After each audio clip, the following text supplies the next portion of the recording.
Hello, TenaHealth. So the theme for this month's empowerment is healthy relationships and emotional safety. I want you to remember that not all relationship pictures you see depict the reality of love. People on social media making it look appetizing, but in their privacy, they are really suffering. Some people post on social media couple goals. In their privacy, they are shedding tears. Some people, you ask them, how is your relationship going? They confidently say that it's going on well, I'm fine. But guess what? Deep within themselves, they know they are not fine. For that reason, we keep on encouraging one another that we shouldn't be pressured by what we see, what we hear around us. It's best when we experience it and we know how best we can go about it. So, by the end of this empowerment, you should be able to identify some red flags, green flags, abuse, and also how to heal after there is a breakup. You should always remember that love should not make you feel bad. Some people say that my lady keeps on controlling me. Some guys will also go to the extent of beating their partners, thinking that it makes me the man of the house. So love doesn't talk about beating, neither does it talk about controlling. So abuse and manipulative control doesn't define love. Let's define some terms, some concepts you've been hearing. Green flags. So green flags are signs in relationships that project, predict, and foretell that the relationship is healthy and it's on a good course. So what are some green flags you could see, you can check out for in a relationship? Every good relationship, there is respect for boundaries. Yes, it's two people coming together to form one person or one entity.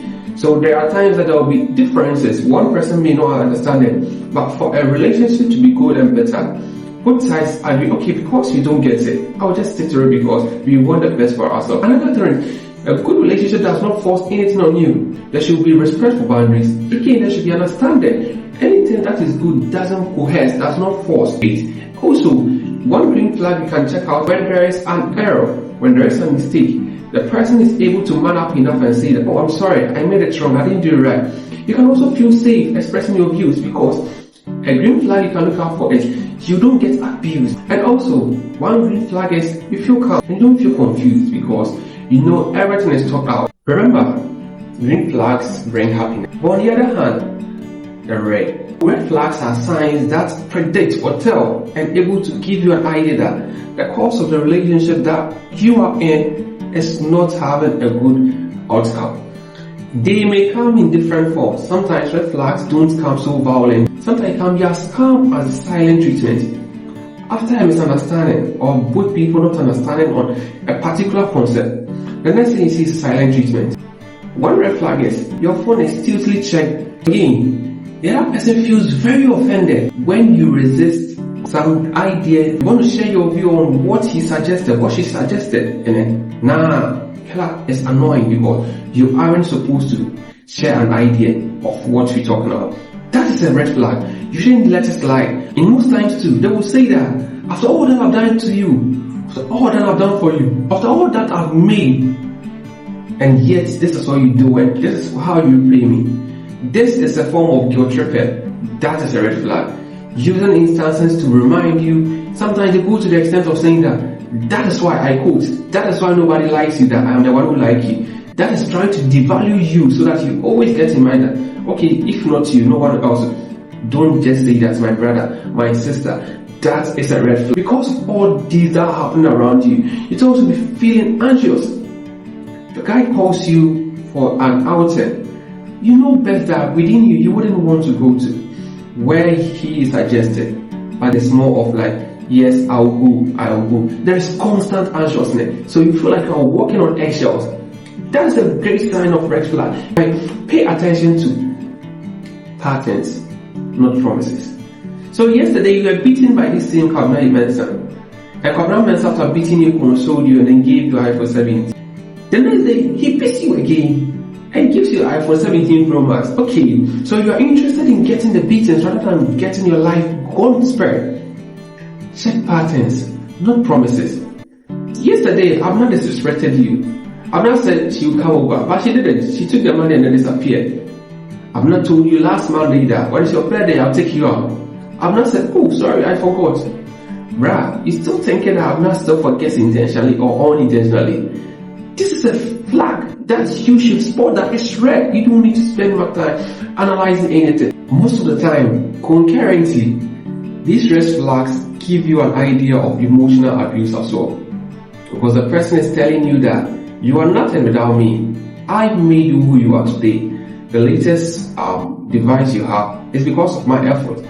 And always, this person reminds you of the good he has done for you, the good that she has done for you. Constantly, it drains your emotional being, your emotional strength, because you feel like you have nothing on your own. Don't just let these things pass by.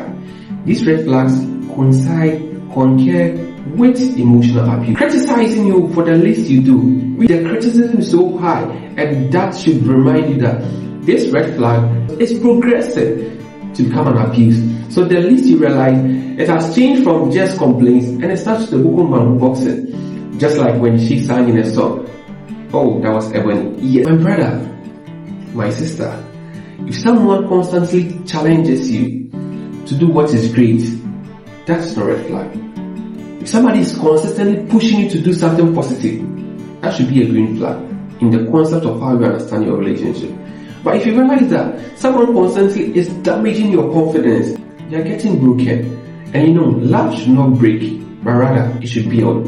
So know where you are, seek help when necessary, and find peace. Let's talk about communication in relationships. Oftentimes we underestimate the power of effective and open conversation. Because you didn't tell your man, you expect him to read your mind. It doesn't happen that way. Because you didn't tell your woman, you expect her to understand. It doesn't happen that way. For everything that involves two parties, there should be clear definition. There should be clear flow of information and views.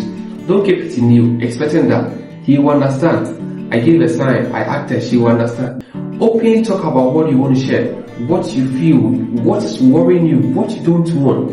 And like I mentioned earlier in this empowerment video, if there is a true relationship that wants to stand, the green flag is there is respect for boundaries. There should be respect for consent. So you should openly converse about anything that you think is worrying you, or anything that you think can be introduced into a relationship, and make it a better one. Healthy relationship doesn't mean a perfect relationship. At times that there will be misunderstandings, opposing ideas, but what's the best that can happen? The best that can happen is you say that, oh, I feel hurt with what you did last night. I didn't really enjoy what you did. I feel very offended. Open conversation. And as a good person, he or she would not repeat it. A good relationship should be able to build, not to break. And one other thing to involve in effective communication in a relationship with, it's best you listen most of the time.